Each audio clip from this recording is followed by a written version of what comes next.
bolsonaristas desistiram completamente de 2026. Eles jogaram a toalha porque, na percepção deles, Lula vai vencer de novo. Na ausência de Bolsonaro, não existiria um nome capaz de enfrentar Lula de igual para igual. Pode ser até uma disputa apertada, mas no fim das contas, Lula venceria. Nem Michele, nem Tarcísio, nem Zema, nem Caiado, nem ninguém. E o mercado também compartilha dessa mesma percepção, mesmo com todas as críticas falando que a aprovação de Lula está baixa, o que, no comparativo, não está não. Com essa jogada de toalha, os bolsonaristas estão se concentrando para aumentarem as cadeiras no Senado. E esse é o grande problema para 2026. Mas eu quero saber a sua opinião. Na ausência de Bolsonaro, quem seria o nome mais forte para enfrentar Lula? Você concorda que Lula é o favorito para 2026? Se sim, deixa o like e se inscreva no canal. Essa informação que a oposição desistiu completamente de 2026 e já pensa em 2030 foi trazida para nós pelo Gustavo Uribe, da CNN Brasil. O Gustavo Uribe entrou em contato com uma liderança da direita perguntando qual seria o nome para 2026. E essa liderança de direita, muito entristecido, cabisbaixo, falou o seguinte: 2026 já era. 2030 está logo ali. Porque sem Bolsonaro não há ninguém capaz de enfrentar Lula. Lula tem tudo para ser novamente presidente da República.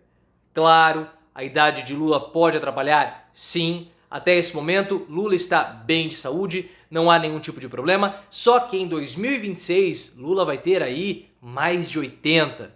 E isso, claro, sempre é uma preocupação, porque 2 anos é muita coisa para alguém na idade de Lula, apesar de Lula se cuidar, fazer exercício físico, ter uma boa alimentação, diferentemente de Bolsonaro, que a gente sabe é um completo desregrado. Mas o que é interessante é que essa percepção da oposição vai de encontro a toda a celeuma que foi feita em torno da aprovação de Lula que está caindo.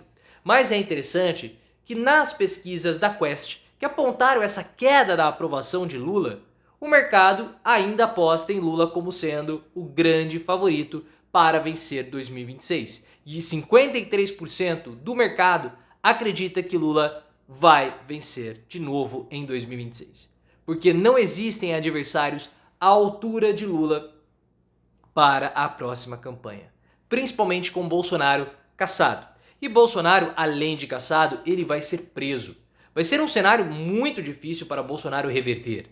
Porque Bolsonaro pode até em 2026 sair da prisão, escapar da prisão, ficar ali 1 ano e meio, 1 ano e pouquinho, mas da cassação política é muito pouco provável que Bolsonaro consiga recuperar os seus direitos políticos. E com toda aquela estratégia de lançar candidatura sub júdice, tumultuando o processo de votação, mais fácil fica para Lula vencer.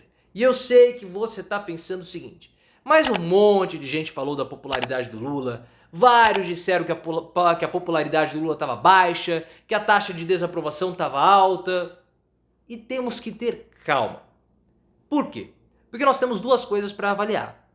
A primeira delas é a minha interpretação e a segunda é a interpretação do Ricardo Noblat, do Metrópolis, que é muito interessante. A minha interpretação é a seguinte: a aprovação de Lula nunca vai passar de 35%, 37%. E por quê? Porque o nosso país está politizado.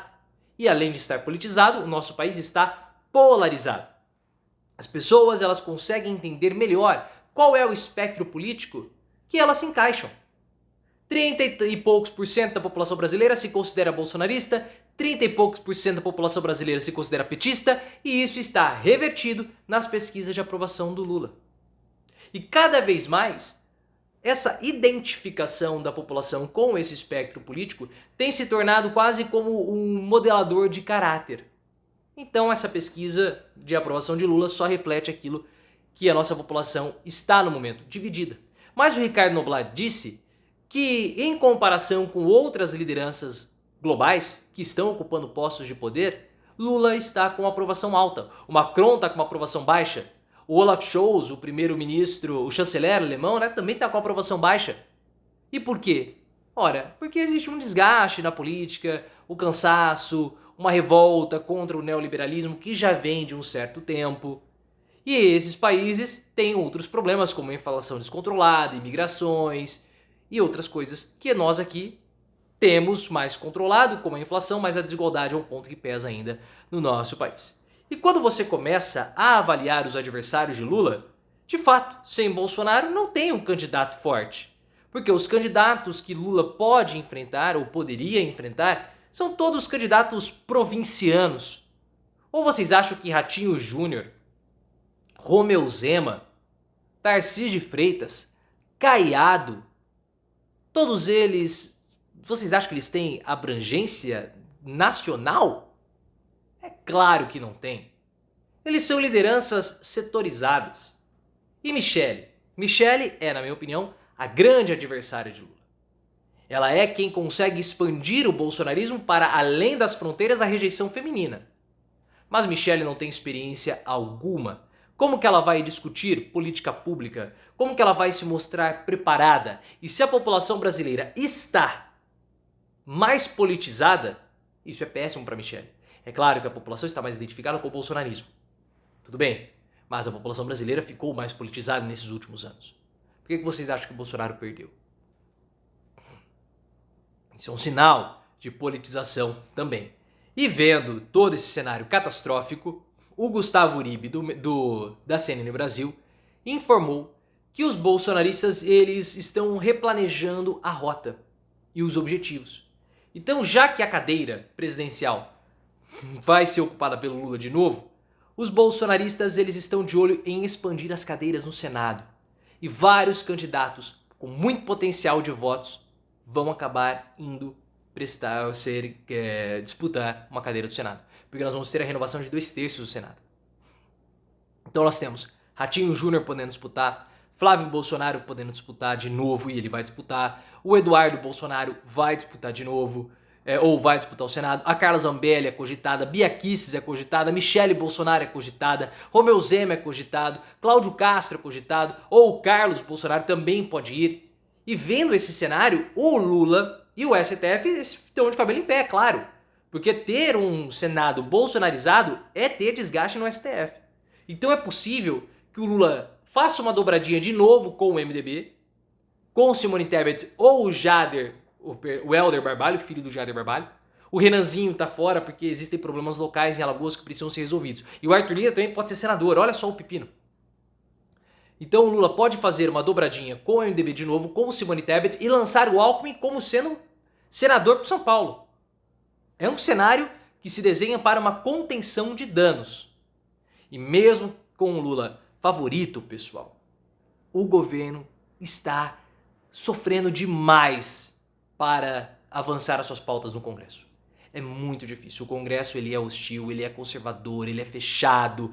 O Arthur Lira negocia sempre com a faca no pescoço. Por isso que Lula tem adotado medidas alternativas para se contrapor ao Congresso, como, por exemplo, se aliando ao STF.